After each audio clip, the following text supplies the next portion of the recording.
voici une petite vidéo d'aide pour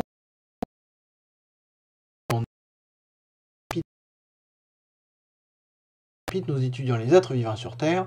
Dans la leçon numéro 4, nous nous intéressons plus particulièrement à l'homme et notamment au fait qu'il a évolué grâce à sa reproduction et à la variabilité qui est notée, qui est liée à cette reproduction. Donc justement, puisqu'on parle de reproduction et qu'on a déjà vu chez d'autres espèces, je vous demande dans cette première question, on va y arriver, je vous demande dans cette première question de me tracer un cycle de vie. Donc cycle de vie de l'être humain, attention aux règles pour faire un schéma, hein, je ne vais pas les rappeler à chaque fois, elle est évaluée par la C43, hein, donc évidemment je ne vais pas rappeler que vous devez le faire au crayon et que vous devez penser à mettre un titre.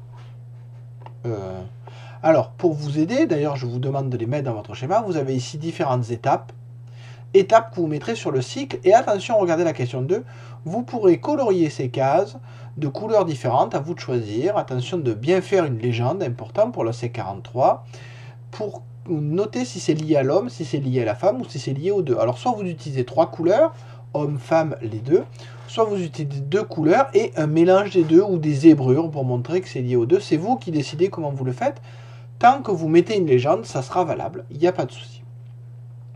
Donc on a vu lors du dernier cours qu'il y avait des changements au niveau des organes pour la reproduction humaine, pour qu'elle puisse se faire, changements qu'on appelait la puberté. Je vous repasse ici, vous l'avez en lien, un autre film, et je vous demande de refaire les questions pour voir s'il y a des choses différentes qui se mettent en place. Ça devrait aller relativement vite, un jour une question, c'est relativement simple.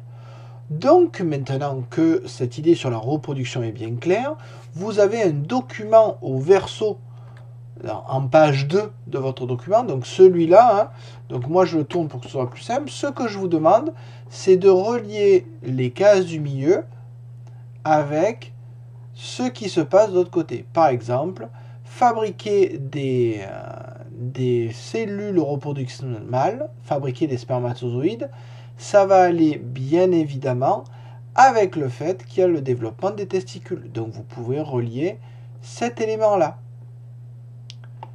Bien évidemment, là, il n'y a rien. Fabriquer des cellules reproductrices, ça va aller avec, donc plutôt de ce côté, je ne vous aide pas, mais je peux vous montrer un peu.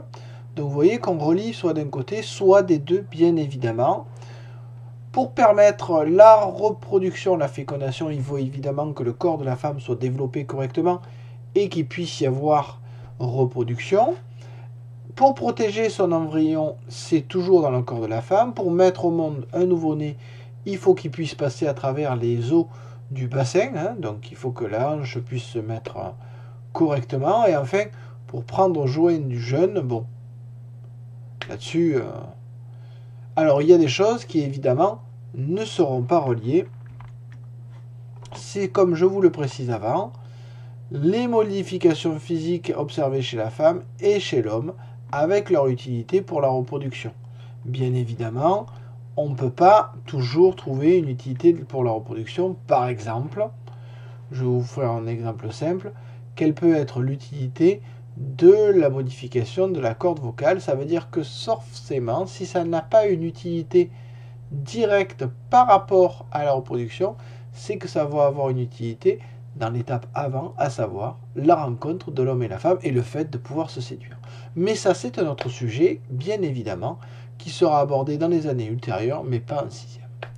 Alors, je vous dis, pour l'instant, bon travail numérique.